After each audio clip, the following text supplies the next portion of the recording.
Sorry.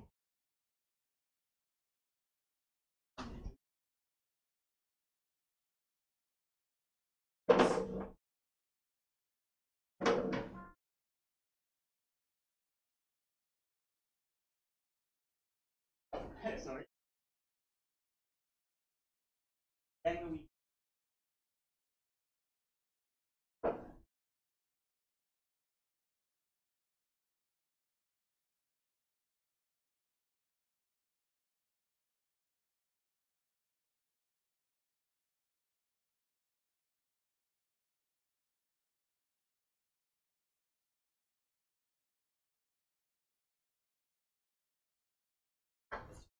Thank you very much for your introduction, and thank you all for being here today to assist my PhD defense. The title is Analysis of Loss Mechanisms Inside Organic Rankine Cycle Turbines and Multi-fidelity Optimization with LES and RANS Coupling. I undertook this thesis at Sorbonne University and Arts et Métiers Paris Tech under the supervision of Professors Paola Cinella and Xavier Gloerfeld. Organic Rankine cycle machines are energy conversion systems that in the medium to high power range are usually fitted with a turbine. These have the particularity of working with organic vapors rather than air or steam. So these are molecularly complex compounds that have typically high density, low critical temperatures, which makes the whole system particularly well suited to low temperature applications such as waste heat management, geothermal, solar heat sources, and others. Inside ORC turbines, organic vapors operate usually near their liquid vapor saturation line. And in this region, their molecular complexity affects their thermodynamic behavior such that they do not behave like ideal gases anymore. Rather, they behave like dense gases. And these are defined by a value of the fundamental derivative of gas dynamics, capital gamma, below unity. The expression for gamma is given here, and for gamma to be below 1, the derivative here must be negative, such that the speed of sound c varies in the opposite fashion compared to density rho across isentropic expansions or transformations. Now, this is also the opposite behavior compared to an ideal gas, for which the fundamental derivative is always above 1 and a constant. Now, a good way of quantifying how far a gas has departed from the ideal gas behavior is to compute its compressibility factor Z. So if Z is 1, one recovers the ideal gas equation of states. However, for dense gases, Z is below 1. Now, further details on dense gas dynamics can be found in the works of Guardone and co-workers. Initially, the research on dense gas flows focused on the description and observation of inviscid flow phenomena. Thank you. The experiments first reported mean pressure, temperature variation distributions rather than complex flow details. And this can be blamed on the complexity of the apparatus that is required to generate organic vapor flows that are relevant to ORC turbine conditions. On the numeric side, first steady Eolio simulations were performed in order to recreate shockwave patterns, pressure distributions that were obtained experimentally. So for many years, there was a lack in experimental data on the coupling between the viscous and non-ideal gas dynamics effects. In fact, the first computation of such coupling came in the late 90s, early 2000 with the work of Kramer and Kluvik. Then, more recently, the first systematic comparison with experiments of viscous and non-ideal gas dynamics coupling came in the PhD thesis of Gori. This is taken from his thesis. This is a supersonic organic vapor flow around a diamond airfoil. Now, more recently, the interaction between turbulence and non-ideal gas effects was studied using higher-order methods in these works, culminating to scale-resolved turbomachinery flows being simulated in the PhD thesis of Waro and the works of Jok and co-workers.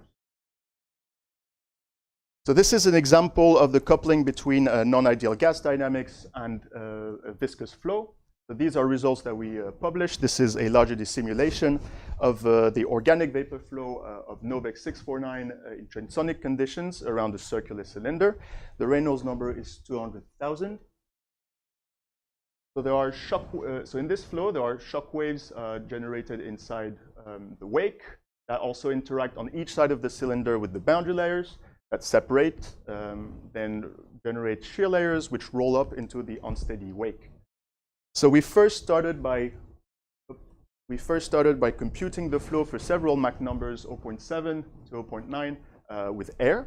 And essentially, you see that the evolution of the flow is such that at Mach 0.9, the wake is quasi-steady, and there's a somewhat fixed fishtail-like shock system behind the cylinder.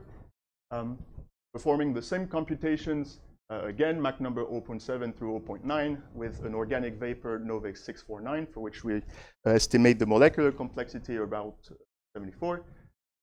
You see that at Mach 0.9, the dynamics is very different, such that we do not recover the exact same behavior, and the dependence on the Mach number has been modified. Now, as I mentioned, in the case of the organic vapor, the fundamental derivative is below 1, such that the speed of sound varies in the opposite fashion compared to an ideal gas.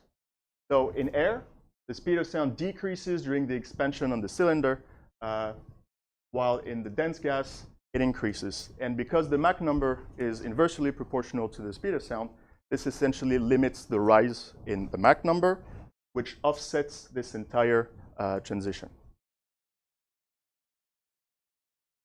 So following several design choices in the ORC industry, the turbines that are fitted to organic Rankine cycle machines are typically small, and they may feature as low as just one turbine stage, across which high pressure ratios must be imposed in order to extract maximum power output.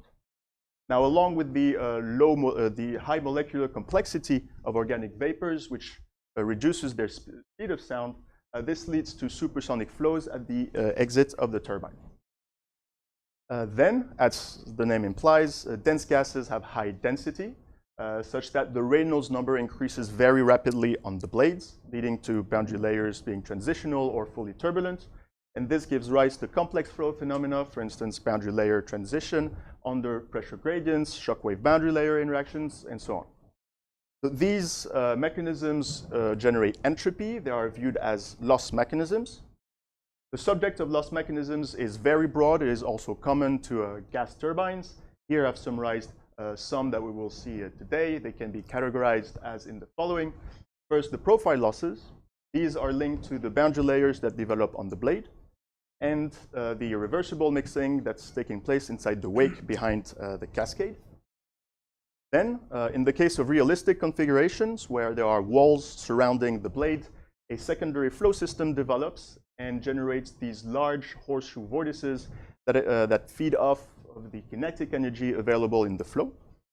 And finally, in the case of transonic to supersonic regimes, which is the case for ORC turbines, shock waves can be generated and interact with the flow. For instance, here, there's a shock wave generated at this trailing edge, which impacts on this suction side, triggering boundary layer transition, enhancing irreversible heat fluxes, and the work of the viscous forces. So a common way to improve the efficiency of ORC turbines is to produce optimal blade designs for a given set of operating conditions. This has been already viewed in these following works. However, to do so, we must first be able to correctly predict these loss mechanisms that I just mentioned. As you may expect, failure to do so may result in unrealistic blade performance figures, leading to the wrong designs being selected at the end of the design loop. For instance, in the ORC community, due to the very high densities of organic vapors, the boundary layers may be assumed fully turbulent. However, because of the strongly favorable pressure gradients inside the vane, the boundary layer may in fact remain laminar over a large portion of the blade, and the losses will have been miscalculated. In the ORC industry, computational fluid dynamics is a tool that is being increasingly employed within the design loop. And due to time and budget constraints, designers often rely on solutions to the Reynolds average Navier-Stokes equations, namely RANS. This approach has the advantage of being robust and virtually inexpensive. However, it suffers from some well-known deficiencies, such as uncertainties in the boundary layer transition modeling and inaccurate depictions of the flow around the trailing edge. Another approach is to use scale resolving methods, which are more reliable and provide valuable insights into complex flow phenomena. However, still nowadays, they are considered as computationally unaffordable, and are simply disregarded from the design loop altogether. The key issue is thus that a design procedure only based on the RANS approach may be cheap, but lead to the wrong designs being selected. And on the other hand, a procedure based on scale resolving methods only is still unaffordable computationally. It is thus sensible to attempt to combine both approaches to generate a procedure that is both accessible at reduced cost and accurate. So the work of the present thesis covers three topics. First, we're going to analyze the coupling between non-ideal thermodynamics and a viscous flow. Then we'll investigate how the turbulence modeling assumptions impact the accuracy of loss predictions inside ORC turbine vanes. And finally, we'll put this in a more realistic configuration where we will perform a optimization of a blade shape, and we'll try to remedy the pitfalls by developing a multi-fidelity optimization framework. The first section concerns the methods that we used. Our code is a multi-block solver in computational aerodynamics and aeroacoustics, namely Musica. It is written in Fortran 90 and relies on the MPI library for parallel computations. It solves the compressible Navier-Stokes equations on three-dimensional curvilinear grids, and we assume the fluids behave as Newtonian fluids and that they obey Fourier's law for the heat fluxes. We rely on high-order centered finite differences to discretize the convective and viscous fluxes, reaching 10th and 4th orders respectively. For the case of the 10th order scheme, the dispersion error is shown here, and a minimum of 5 to 6 points is required to correctly discretize the smallest wavelength. Then, because these schemes are inherently non-dissipative, we rely on a high-order centered filter that we apply to the conservative variable fields.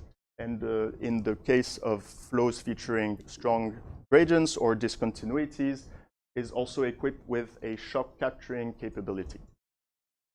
Time integration is performed via a 4-stage explicit Runge-Kutta algorithm, to which we add an implicit residual smoothing operator. Full details of this operator can be found in the thesis of Biener. Essentially, this allows us to reach Seerfeld numbers of approximately 5 in the present large eddy simulations. The code is also equipped with several thermodynamic models. For air, we rely on the thermally and calorically perfect gas model. For organic vapors, we use the Peng-Robinson-Striek-Vera cubic equation of state that I've written here, that we close with a power law approximation for the heat capacity in the dilute gas limit. So this is, on the left, an example of the pressure volume that we of the organic vapor Novec 649 that we computed with the PRSV equation of states, and we compared with the RefProp libraries, which are given in blue. And in the dense gas region, which is the region we're interested in this work, the accuracy is satisfactory. Then, in the case of organic vapors, to compute the transport properties, we rely on the Chung-Lee starting models. And this is an example for another organic vapor here. It's PP11 of the dynamic viscosity in the pressure volume space. There are several boundary treatments available in the code. For external flows, we rely on non-reflective boundary conditions proposed by Tam and co-workers. To simulate internal flows, where we want to impose total quantities and the flow angle at the inlet, we first implemented the Riemann-based boundary conditions that were also extended to a general equation of states. Now, because this formulation is fully reflective, such that an outgoing wave is reflected back into the domain, such that it can interfere with the solution inside of the domain. We also investigated the possibility of turbomachinery non-reflective characteristic boundary conditions that we also adapted to a general equation of state. Now, in the formulation that we first followed by Odier and coworkers, this formulation is based on a local one-dimensional flow approximation, such that when the wave is almost parallel to the boundary condition, it is well evacuated, but when there's a large angle with the boundary, it becomes reflective again. Nonetheless, we consider that this is much more encouraging than this, so we will be using the characteristic boundary conditions, but the LES in the design loop. And at the outlet, in the case of supersonic flow, we extrapolate pressure, entropy, and the three components of velocity. And to simulate realistic turbine inflows, we superimpose random Fourier modes following the work of Béchard and coworkers to the inlet velocity profile. There are several levels of turbulence modeling available in the code. Initially, Musica was LES and DNS capable, so we first developed the possibility of simulating the Reynolds average Navier-Stokes equations by implementing the Spa-Amaras model, which is widely used in the ORC industry.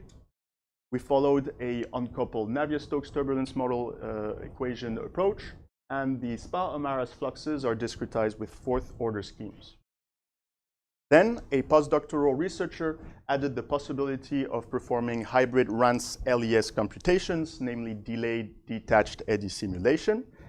Now, with this approach, the code solves the RANS equations in attached boundary layers and then switches to an LES mode when the boundary layers detach. And this model is in fact based on the Spa-Amaras turbulence model. And finally, we perform implicit large eddy simulations using a higher-order selective filter to act as a regularization term in order to mimic the dissipative effect of the smaller scales of turbulence. Now I'm going to move on to the first study that we performed during this thesis using our in-house code, which was to investigate the performance of a hot wire used in an organic vapor flow in the high subsonic regime.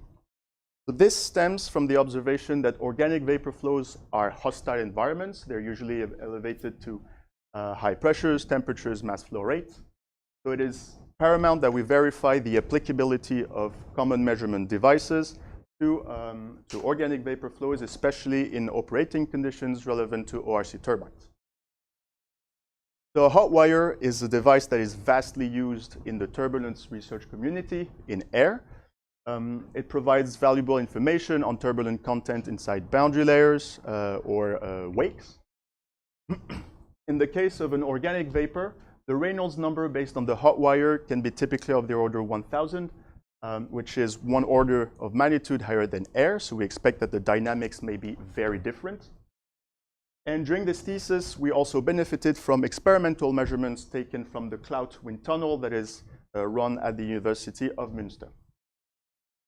The operating conditions for the Clout wind tunnel are located in the so-called dilute gas region, so these correspond to very high volumes and low pressures, such that we do not expect strongly non-ideal thermodynamics to play a major role. Rather, any deviation from an equivalent airflow could be attributed to simply the molecular complexity of the organic vapor.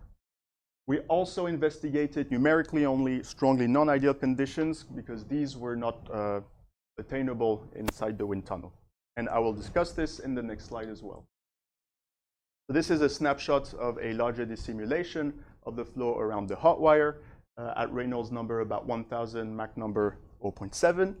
It is highly three-dimensional and unsteady, and this is one of the main differences that we expect compared to a hot wire used in air, for which the flow would be mostly two-dimensional or even completely steady. The comparison with experiments was made by computing the Nusselt number, which is the wall normal non-dimensional temperature gradient integrated on the whole surface of the cylinder. And our computations are in red and blue.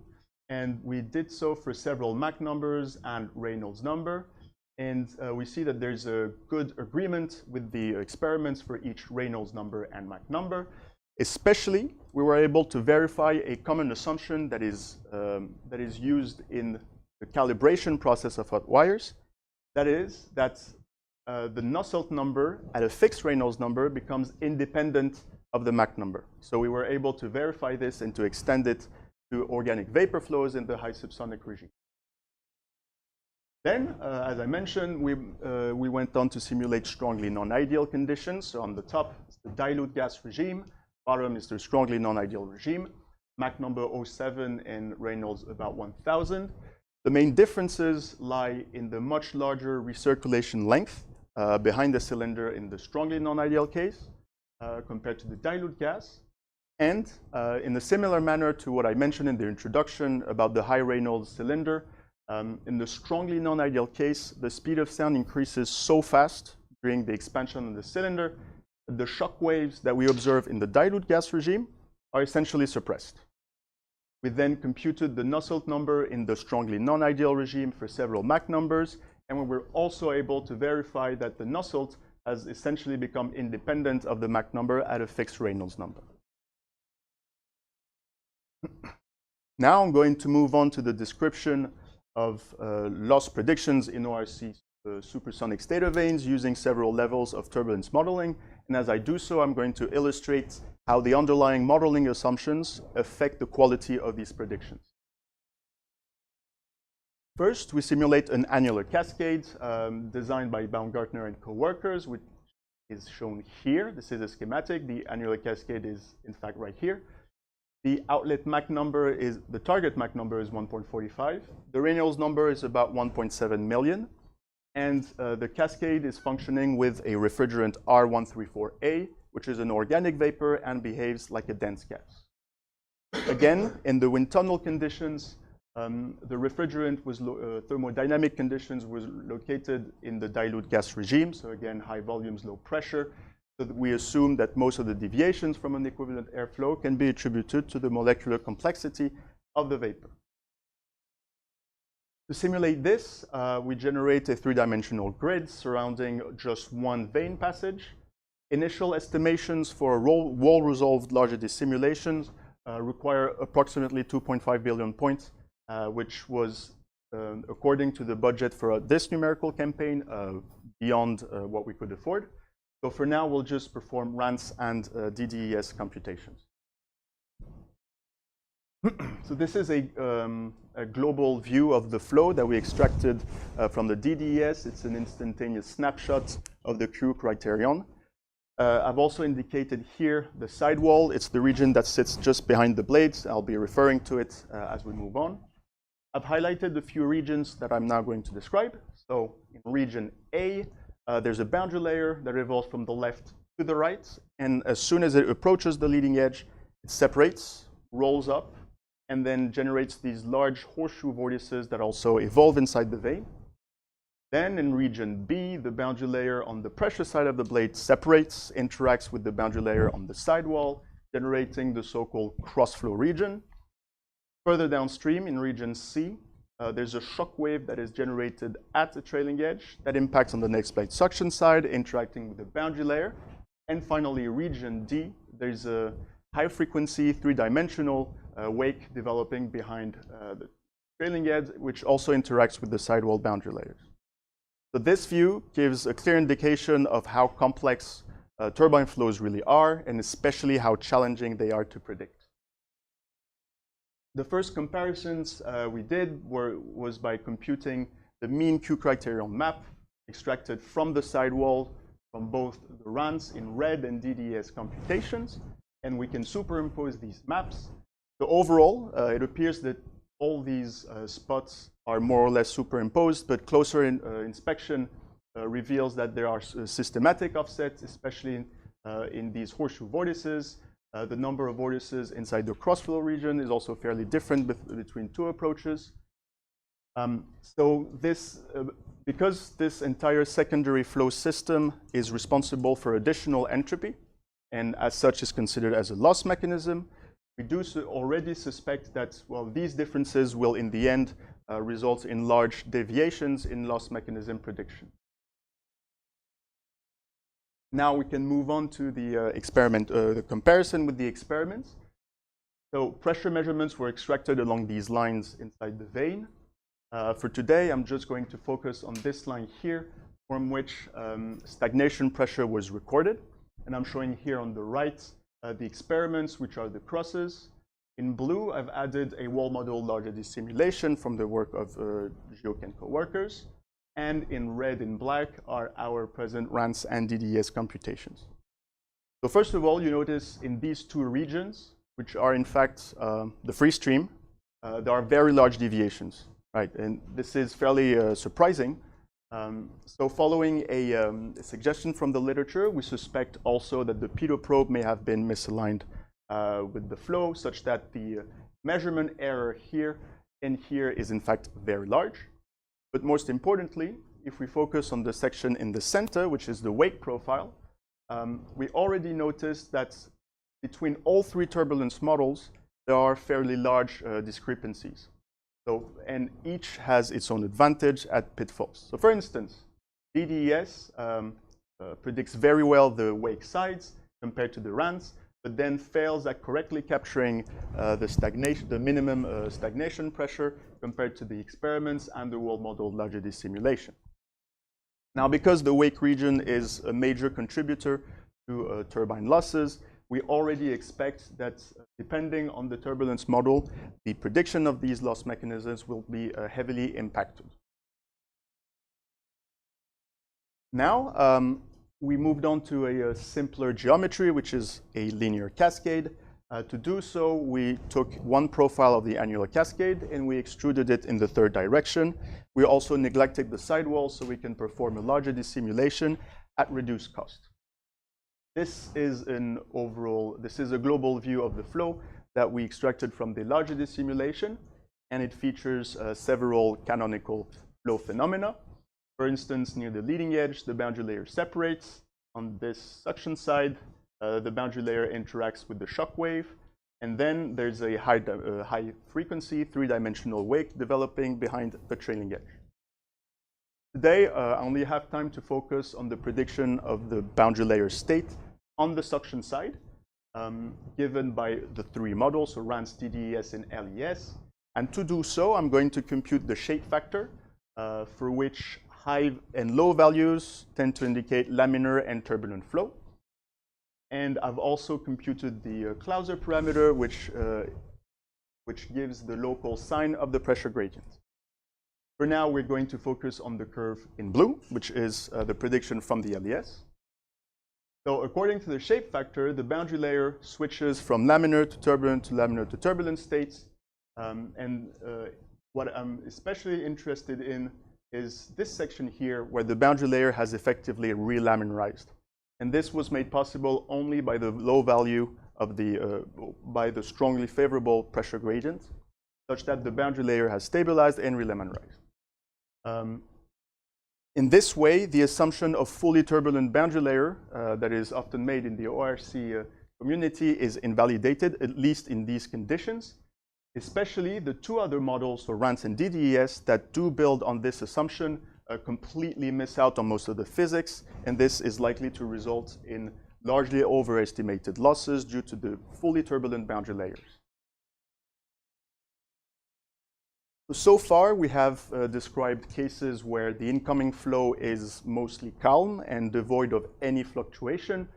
However, in reality, it bears velocity and temperature fluctuations, which we usually denote as free stream turbulence. And as this free stream turbulence approaches the blades, it is ingested inside the vanes, and most importantly, it interacts with the boundary layers, and it is known to promote early boundary layer transition, bypassing the Thomlian-Schichting wave amplification. So you may also have noticed I've switched leading edge. The reason for this is this leading edge was extended for measurement to accommodate for measurement devices. However, because it causes boundary layer separation, I'm going to use this idealized leading edge that was also proposed by Baumgartner and co-workers. Now, the impact of FST may first be in favor of the fully turbulent boundary layer assumption. However, with the very strong favorable pressure gradients, these might still dominate, such that the boundary layer may in fact still remain laminar. So we're going to focus on this section, which is the suction side of the blade near the impact of the shock wave. And without any free stream turbulence, we can extract the skin friction on the blade along the span. This is what we call a carpet plot. And you see the boundary layer evolving from left to right. This is the shock wave boundary layer interaction. Upstream of the shock, the boundary layer is fully laminar. Downstream, it is fully turbulent. Now, injecting 4% inlet turbulence intensity results in a boundary layer featuring long streamwise thin structures that we call laminar streaks that eventually destabilize, break down, and generate intermittently these turbulent spots. In this case, transition occurs earlier, so just upstream the shock wave interaction. However, it is still at a very late stage on the blade, such that most of the blade is still in the laminar boundary layer condition. And even in these realistic conditions, we've also observed that the fully turbulent boundary layer assumption is still not verified. Right, I'm moving on now to the final section of this presentation, which is the optimization. So far, we have observed large discrepancies in RANS and LES predictions, such that we feel an optimization that is only based on the RANS approach is likely to fail to produce optimal designs. And as such, it is paramount that we include scale-resolved data that we'll denote as high-fidelity data within the design loop to correct this behavior.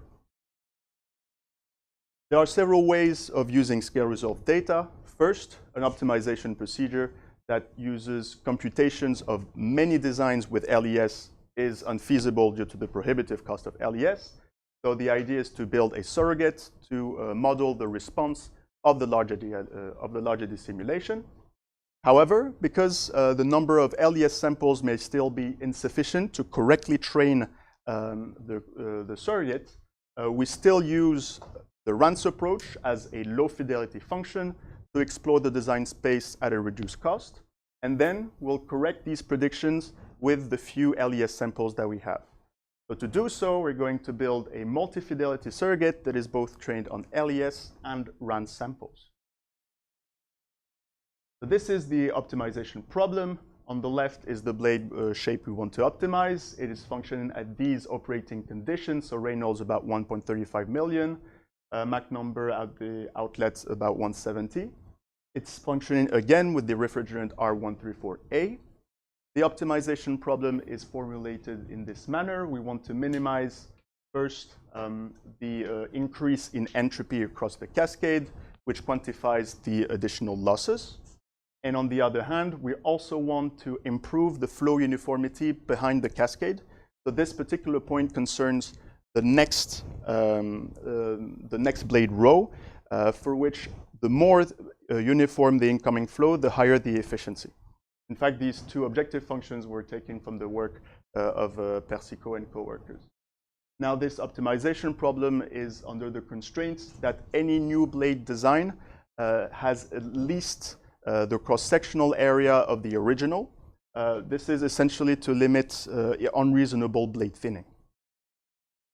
So in the end, solving this optimization problem will lead to finding the sets of the so-called non-dominated designs that we call the Pareto sets, and the mathematical formulation is provided here. So now that we have chosen our objective functions, we can compare their predictions from both the low fidelity and the high fidelity methods. Here we're comparing the mean entropy field provided by the RANS and the LES. And you see inside the wake, the entropy content is much stronger inside the provided by the RANS, such that we expect that the losses will be overestimated by the low fidelity function. Then we can extract along these lines the Mach number profiles that we show here. Again, deviations between the two approaches are very large, especially the exit mixed out Mach number varies by almost 1%, which by turbomachinery standards is in fact very large. For your information, one larger dissimulation costs orders of magnitude more than one RANS, especially in aerodynamic shape optimizations where the number of function calls can be typically of the order 1,000. We estimate the cost of the direct approach using just LES at above 100 million CPU hours, which is completely unfeasible.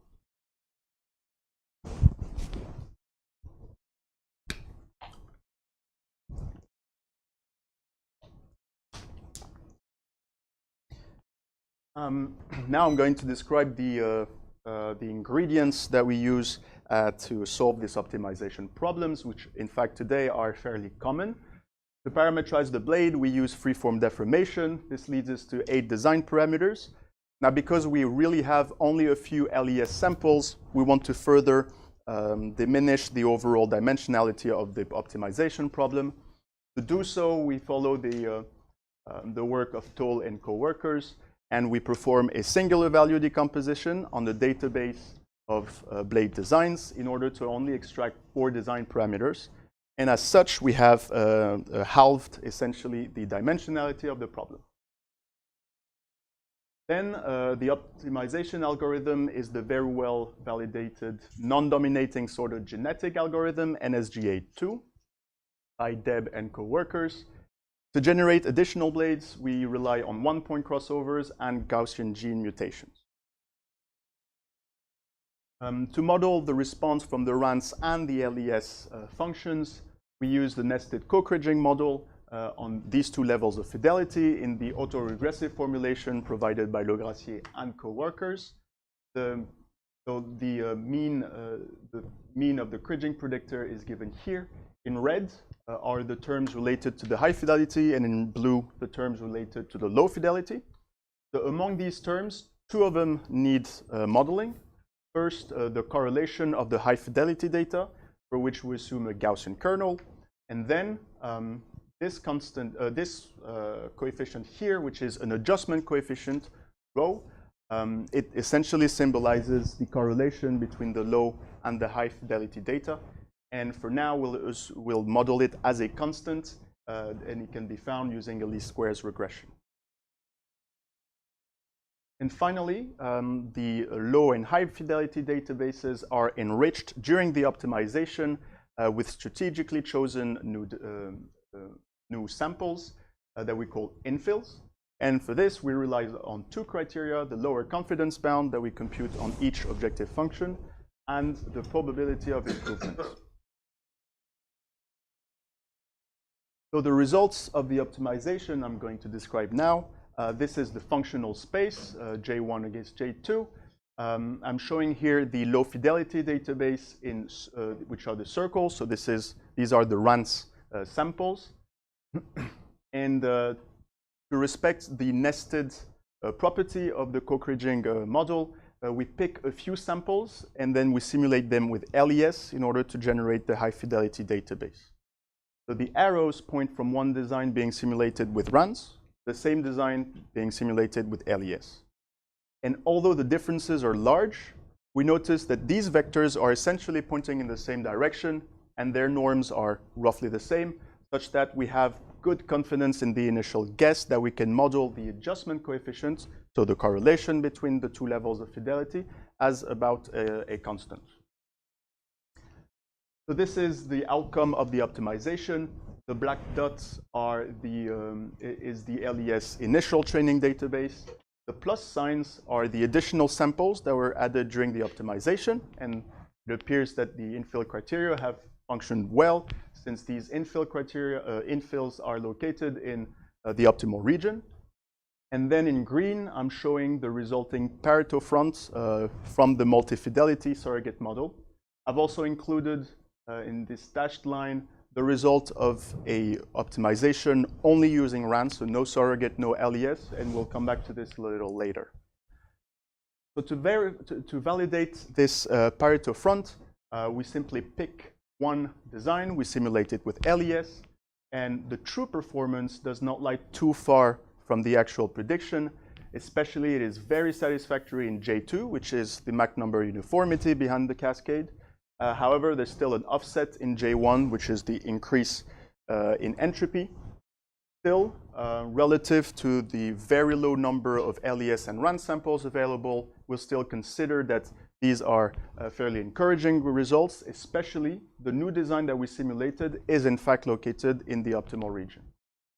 Now, one possibility to improve this model would be evidently to assume a more complex form for the adjustment coefficient and assume that it could vary with the design variable instead of being a constant.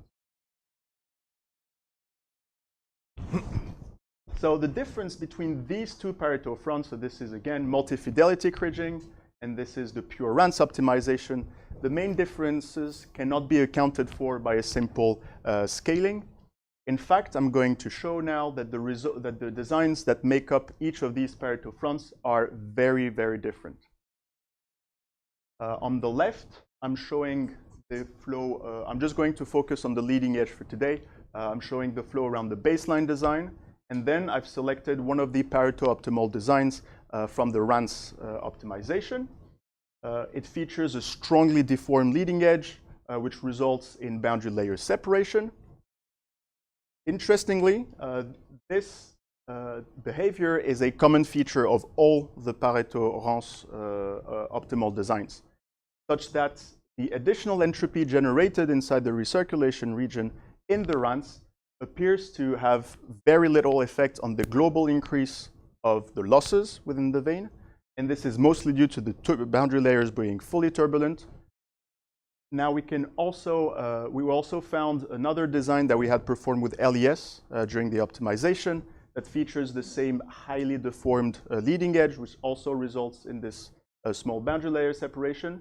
And interestingly, this design by LES standards corresponds to the worst that we found during the multi-fidelity surrogate optimization.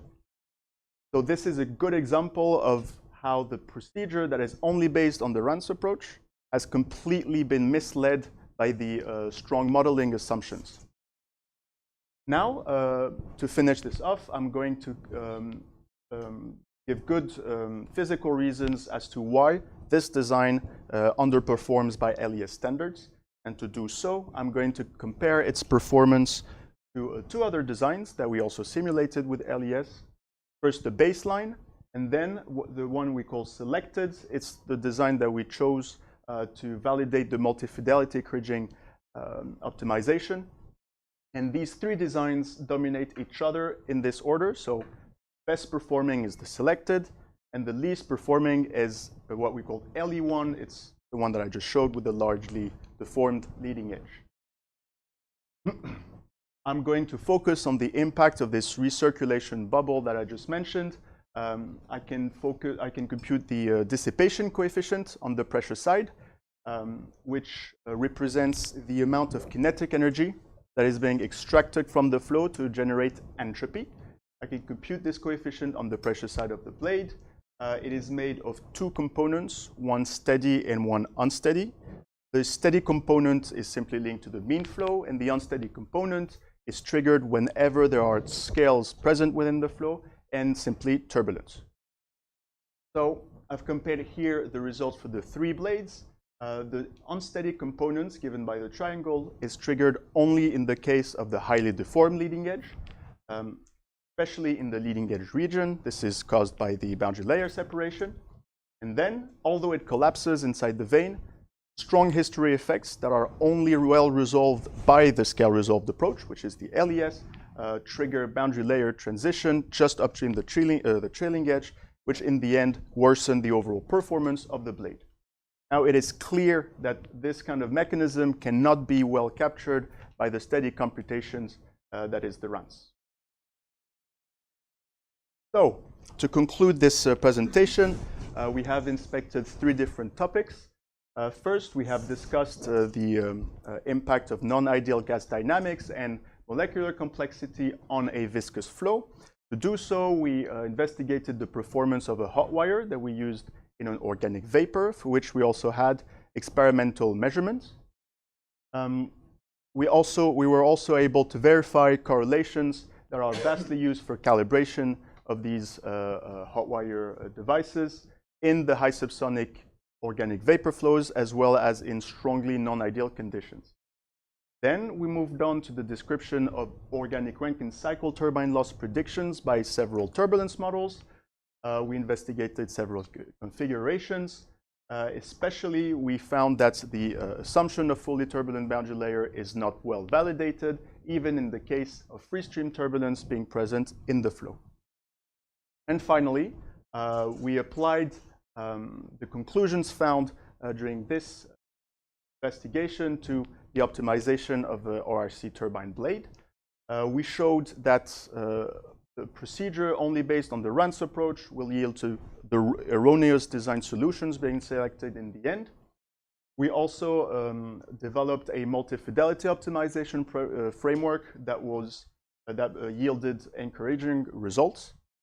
And we also found that the key mechanism that was responsible for the worsening of the performance of a blade under LES simulation is not, it cannot be resolved with a steady RANS approach. The perspectives of this work are threefold. First, going back to the hot wire calibration process, we investigated high subsonic regimes. However, in the transonic to supersonic regimes, the drag divergence phenomena intervenes, and we suspect that the assumption of constant Nusselt with Mach number may not be well validated in these regimes. Then we could consider another loss mechanism in addition to those that we mentioned today, especially the impact of the blade surface roughness on the flow. In fact, there's a recent study by Professor Gloerfeld that has shown a great sensitivity of the wake in a dense gas flow to these, to the roughness of the surface. And finally, for the optimization, we could first consider a RANS model that models transition in order to correct the fully turbulent boundary layer assumption. Then we could also envision using a wall model large edge simulation to reduce the overall cost of the optimization problem. So replace the LES, the wall resolve LES, with this approach, and especially a wall model large edge simulation that could include a transition model would be preferable, and this is currently the subject of one of our PhD students. And finally, we could also, instead of using the scale resolving approach to correct a multi-fidelity surrogate for the optimization, we could use LES to inform an already existing RANS model that can then be used in a single fidelity optimization procedure. This has been touched on recently in the work of Zhang and co-workers. I thank you for your attention. I will now be taking questions.